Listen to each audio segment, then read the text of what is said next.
Hi everyone. I think I am live. I'm not even sure.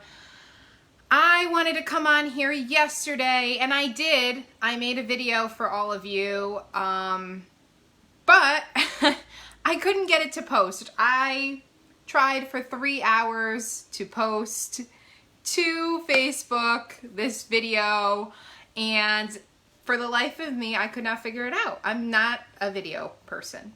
I'm not. I hardly ever come on face to face.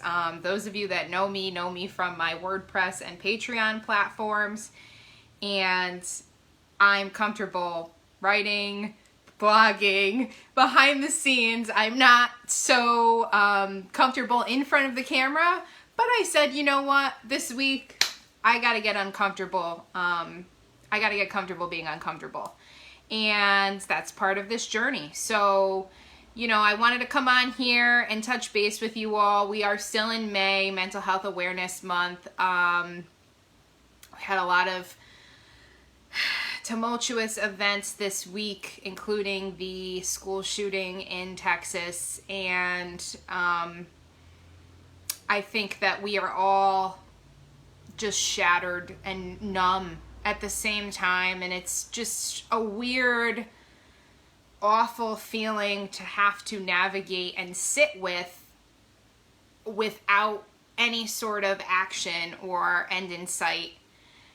And it's funny because when I posted the video, or when I tried to post the video yesterday, I touched on gun control. I touched on all of these things that are happening in our schools or not happening in our schools, and it would have been super relevant, but you know, I'm technologically inept, clearly. So here I am. I came on today because I did still want to post this video, and I wanted to come on and talk a little bit about discrepancies, mental health education, awareness, the things that we don't talk about. I wanted to talk about a great book.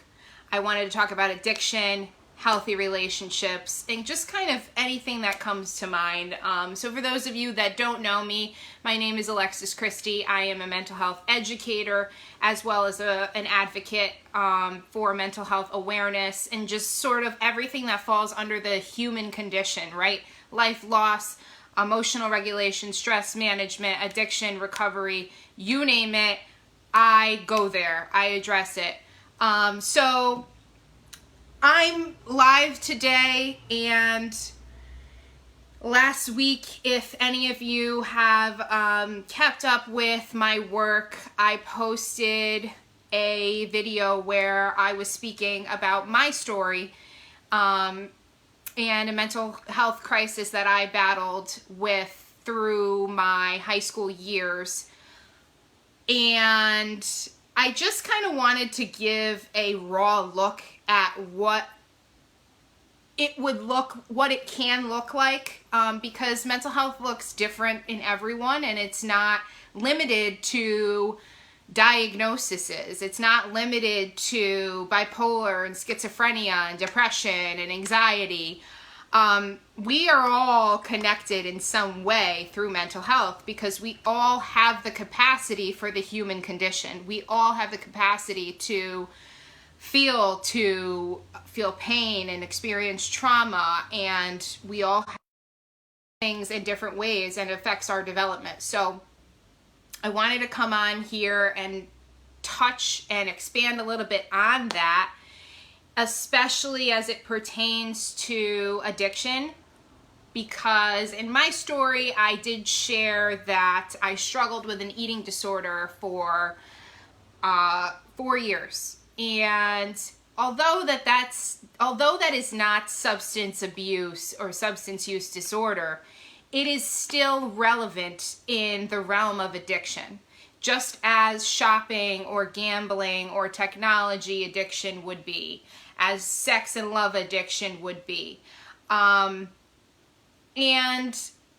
I started thinking about this last week, because as I had posted my story and I had gotten some feedback from a lot of you, what the topic that arose was mental health education and the fact that we need more mental health education in our school systems, which is absolutely 100,000% true.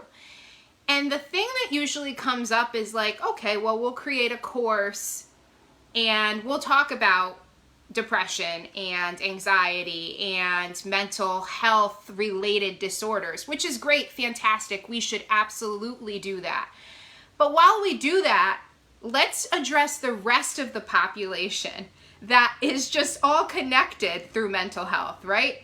Through emotional regulation, through stress management, through loss of a loved one, through dysfunctional living situations at home.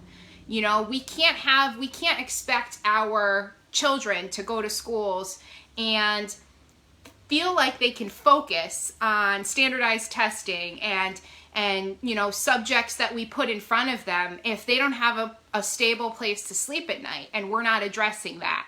If we're not going to own it at home, we have to own it somewhere, right? So my huge push, and a lot of you know this about me, is for mental health education to be brought into the school systems and for us to start talking about this as a population so that we have the tools, we have the education, we have the resources that we need to be successful academically, to be successful professionals, successful parents, and adults, because we can't, if we're not well within ourselves, we're not going to parent well, we're not going to you know, support our friends or our family very well. And so I began to think about a lot of this stuff last week, including, you know, in my story where there was just no education and there was no space for talking about addiction or talking about trauma on an educational level. And I started to think about health class in particular, right? And this thought came to my mind, like, why is it that in health class we touch upon addiction, we touch upon substances and drugs and alcohol, and we talk about what they are and what they do and what they're capable of and what the potential dangers of using drugs and alcohol are. But why is it that we're not having a discussion about accessibility of substances? Why are we not having a discussion about what the risk factors for using are? Not the risk factors of using the substance, but what leads us, what might lead us to use, what might lead us to try drugs and alcohol. Why is it marketed as a do and do not? Why are we dancing around the issue that is underneath it?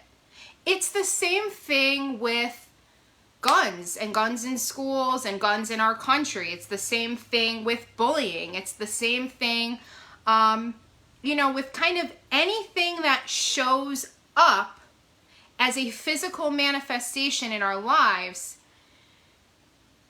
but that we never can quite get a grasp on. All of that has mental health lying underneath it. And we dance around it continuously. Continuously, we want to ignore this issue that we are being propelled by things that are unhealed, unaddressed, unacknowledged within ourselves. And it is so detrimental to us because the cycle just keeps continuing. I wanted to share with you a really, really, really great book that put this into perspective for me. And I was already in my healing journey when I read this book. I was already in my human services degree when I read this book. But what this book did is it broke down the nature of addiction in a way that I had never understood it quite the same way before. And I'm going to show you the book. It's called The Addictive Personality by Craig Nakin. If you can see this, this book, it's so tattered and old and torn and written on, and I refuse to get rid of it. I refuse to get rid of this book because it is one of the most simplified, powerful, logical, and poignant descriptions of addiction that you will ever come by. And the way that Nakin describes addiction in this book is through that of a relationship.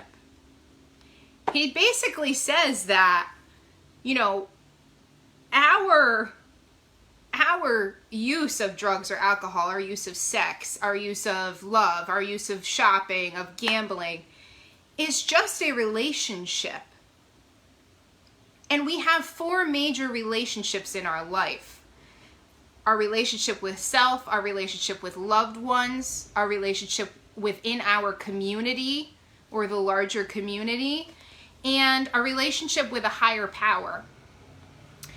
And if you think about it, if one of those relationships is suffering, if it's in jeopardy, if it's unstable, it's insecure, then yeah, we have room for a pathological relationship with something else to move in and take off in our lives. Because all a relationship is a way to get our needs met, our way to fulfill something within ourselves that needs fulfilling. Parent-child, partner to partner, friends, family, teacher to student. It is a way to get our needs met. So if one of those relationships is suffering, well, doesn't a substance, doesn't shopping, doesn't food, doesn't all of those things provide us with something that is missing for us? Doesn't it produce a desired result? Doesn't it produce a mood change? Doesn't it make us feel good and give us some sense of stability and control? Absolutely. Absolutely. So really why I came on yesterday to make the video was it got me thinking a lot about relationships and how our relationships have truly suffered in the last 2 years due to the COVID-19 pandemic. Face-to-face connection suffering, human connection across the board just suffering because, you know, we had to really stop and just stop our grind, stop our hustle, right? And sit with ourselves. And a lot of us were really uncomfortable doing that because we had never really had to sit with ourselves before. Like we have, but we have work and we have outlets and we have the gym and we have all of these things that distract us from some of these things that we may not have wanted to deal with. So if you're seeing that suicide's on the rise, mental health is on the rise, you know, gun control issues and shootings are on the rise. These are all physical manifestations of the fallout of what we were unprepared to deal with. And we're unprepared to deal with it because we don't talk about these things. We don't have education for mental health. No one sits us down at home or in our schools and says, okay, this is how you deal with a one-parent household. Your father's an alcoholic. This is how you deal with that. We don't get that. But these are real life human conditions, right? That we're susceptible to, that we could be susceptible to. So it's really, really, really important that we start talking about these things. It's in front of us. It's glaring. It is so glaring in every single event, occurrence, epidemic that we have. Drugs, alcohol, the pandemic, suicide, guns. It's everywhere. It's everywhere, and we need to start talking about it. So I had to come on. I had to make this video. I know I'm usually behind the screen and I'm typing and I'm writing, but I thought it was important to come on here and just start having this conversation. Let's have a conversation about this, because I can't be the only one talking about it. And I know that many of you resonate and you feel me on this. You feel it within yourself and you acknowledge these things within yourself. And I commend you. You need to have these conversations in your circle. Have these conversations with your partner, with your family, with your kids. As educators, have these conversations. As students, have these conversations with your educators. Because guess what? At the end of the day, guys, no matter what our role is, what our affiliations are, we are all connected on the premise of being human. And that is a fact. And because we are human, we are all susceptible to the human condition, which makes us all susceptible to mental health.